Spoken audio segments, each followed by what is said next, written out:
Hello hi friends, welcome back to our channel. ఈరోజు నేను కోవా అనేది అవసరం లేకుండా డబల్ కా మిఠా చాలా టేస్టీగా సేమ్ అలాంటి ఫ్లేవర్తోనే ఎలా రావాలో ఈజీగా అండ్ సింపుల్గా మీకు ఈ వీడియోలో నేను చూపించబోతున్నాను.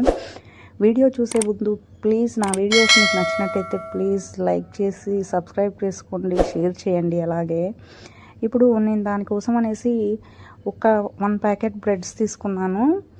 బ్రెడ్స్ని ఇలా సైడ్స్ ఉన్నదంతా ఇలా బ్రౌన్ కలర్దంతా తీసేస్తున్నా. చూడండి, చుట్టూ 4 వైపులు ఉన్న బ్రౌన్ కలర్దంతా తీసేయండి. ఇలా తీసేసి ఇలా మధ్యకి 4 పీసులు అయ్యేలాగా ఇలా కట్ చేసుకోండి.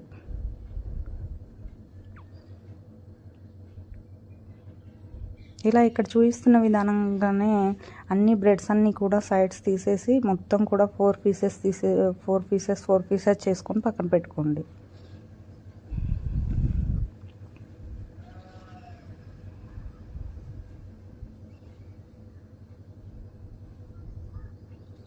ఇప్పుడు ఇలా కట్ చేసుకున్న ఈ బ్రెడ్ పీసెస్ని ఫ్యాన్ గాలికి ఒక ½ అన్ అవర్ పాటు అలా ఆరబెట్టండి. ఇలా ఆరబెట్టడం వల్ల ఏంటంటే మన బ్రెడ్ పీసెస్ అనేది దీనిలో ఉన్న తేమ పోయి కొంచెం డ్రైగా తయారవుతాయి అన్నమాట. ఇలా డ్రైగా తయారు కావడం వల్ల ఏంటంటే ఈ బ్రెడ్ పీసెస్ తొందరగా ఫ్రై అవుతాయి, అలాగే క్రంచీగా తయారవుతాయి అన్నమాట.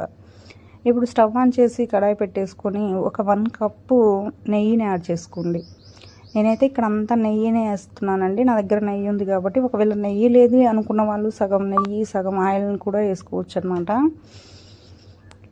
అయితే చాలామంది నెయ్యి అంటే ఇష్టపడిన వాళ్ళు ఉంటారు కదా, వాళ్ళు అయితే ప్యూర్గా ఆయిల్ వేసుకోవచ్చు అనమాట. ఎందుకంటే స్వీట్గా అనేది మంచి ఫ్లేవర్ అయినా టేస్టీనైనా ఇచ్చేది మనకు నెయ్యేనండి. స్వీట్లో మెయిన్ రోలు నెయ్యిదే. కాకపోతే నెయ్యి అనేది కొంతమందికి ఇష్టం ఉండకపోవచ్చు అనమాట. నేనైతే ఇక్కడ అంతా నెయ్యి వేసుకొని చేసుకుంటున్నాను అనమాట. ఒకవేళ నెయ్యి ఇష్టం లేదన్నోళ్ళు ఆయిల్ వేసుకోవచ్చు. ఇలా ఈ నెయ్యి హీట్ అయ్యాక మనం కట్ చేసుకొని పెట్టుకున్న ఈ బ్రెడ్ పీసెస్ని ఇందులో వేసుకొని 2 వైపులా తిప్పుకుంటూ ఇలా మాడిపోకుండా మంచిగా గోల్డెన్ బ్రౌన్ కలర్ వచ్చే వరకు ఫ్రై చేసుకోండి.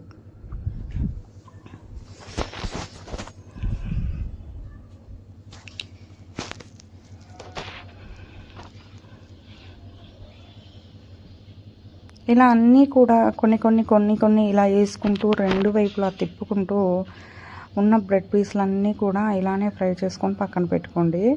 ఇప్పుడు స్టవ్ ఆన్ చేసి ఒక గిన్నె తీసుకొని దానిలో ఫుల్ క్రీమీ మిల్క్ అండి, చిక్కని పాలు ఒక 2½ కప్స్ వరకు తీసుకోండి. పాలు అనేవి చిక్కగా ఉండాలండి, చిక్కగా ఉంటేనే చాలా టేస్ట్ ఉంటుందన్నమాట. ఈ పాలు అనేవి ఒక 10 నిమిషాల వరకు బాగా మరగనిస్తూ ఉండాలన్నమాట. దీనిపైన ఉన్న మీగడను కూడా పక్కకు అనుకుంటూ మంచిగా చిక్కగా అయ్యేంత వరకు మరగనిస్తూ ఉండాలి. ఇప్పుడు ఈ పాలు మరిగే లోపల మనం ఒక 8 అన్ని బాదం పప్పు తీసుకొని ఇలా స్లైసెస్గా కట్ చేసుకోవాలండి. ఇంకా పిస్తా పప్పు కూడా ఉంటే చాలా బాగుంటుందన్నమాట. ఇక్కడ నా దగ్గర పిస్తా పప్పు లేవు కాబట్టి నేను యాడ్ చేయట్లేదు. మీ దగ్గర ఉంటే పిస్తా పప్పు కూడా యాడ్ చేసుకోండి. ఇప్పుడు ఇలా చూడండి, చిక్కబడ్డాయి, క్రీమీగా తయారయ్యాయి అన్నమాట మనకి మిల్క్. ఈ మిల్క్లోకి ఇప్పుడు మనం కట్ చేసుకొని పెట్టుకున్న బాదం పప్పు ఉన్నాయి కదండి, అవి ఈ పాలల్లో వేసుకోండి.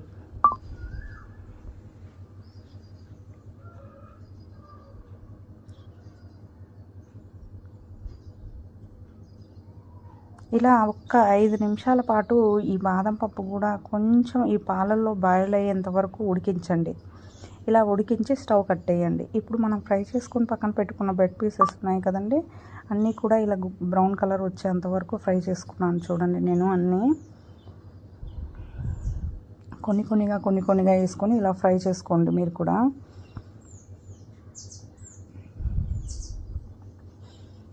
ఇప్పుడు మనం ఫ్రై చేసుకొని పెట్టుకున్న ఆ కడాయిలోనే ఆ నెయ్యిలోనే ఒక 10 అన్ని జీడిపప్పు వేసుకొని అవి కూడా కలర్ చేంజ్ అయ్యేంత వరకు ఫ్రై చేసుకోండి.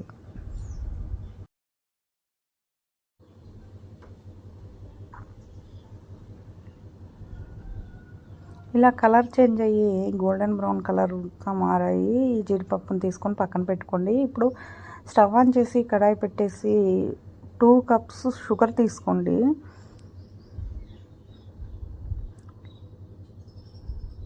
ఈ 2 కప్స్ షుగర్కి వచ్చేసి 1 గ్లాస్ వరకు వాటర్ యాడ్ చేయండి.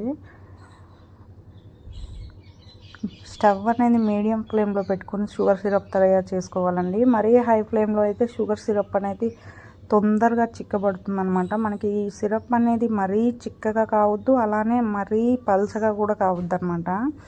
తీగ పాకం వచ్చేంత వరకు షుగర్ సిరప్ని కలుపుకుంటూ తీగ పాకం వచ్చేలాగా చూసుకోవాలన్నమాట.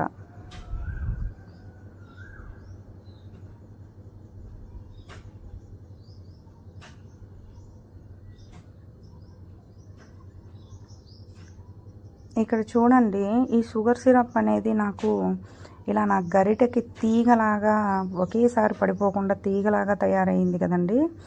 ఇలా తీగ పాకం వచ్చేంత వరకు షుగర్ సిరప్ని తయారు చేసుకోండి.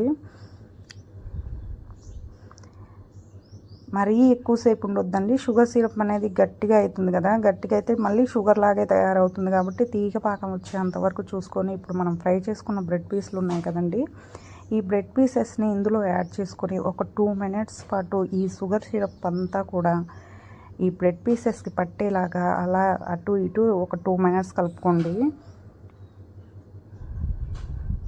ఇప్పుడు ఇలా అయినా మన బ్రెడ్ పీసెస్లోకి మనం ముందుగా తయారు చేసుకొని పెట్టుకున్న మిల్క్ ఉన్నాయి కదండి, ఈ మిల్క్ను కూడా యాడ్ చేసుకోండి. ఈ మిల్క్ను కూడా యాడ్ చేసుకున్నాక స్టవ్ అనేది మీడియం ఫ్లేమ్లో పెట్టి ఒక్క 5 మినిట్స్ పాటు కుక్ చేయండి. మరీ ఎక్కువసేపు వద్దండి. మరీ ఎక్కువసేపు చేయడం వల్ల ఏంటంటే మన డబల్ కమిటాలో ఉండే జ్యూస్ అంతా పోయి కూడా గట్టిగా తయారవుతుందన్నమాట. ఇలా తయారైన దీనిలోకి మనం ముందుగా ఫ్రై చేసుకొని పెట్టుకున్న ఈ జీడిపప్పును కూడా పైన వేసుకోవాలి. చూడండి,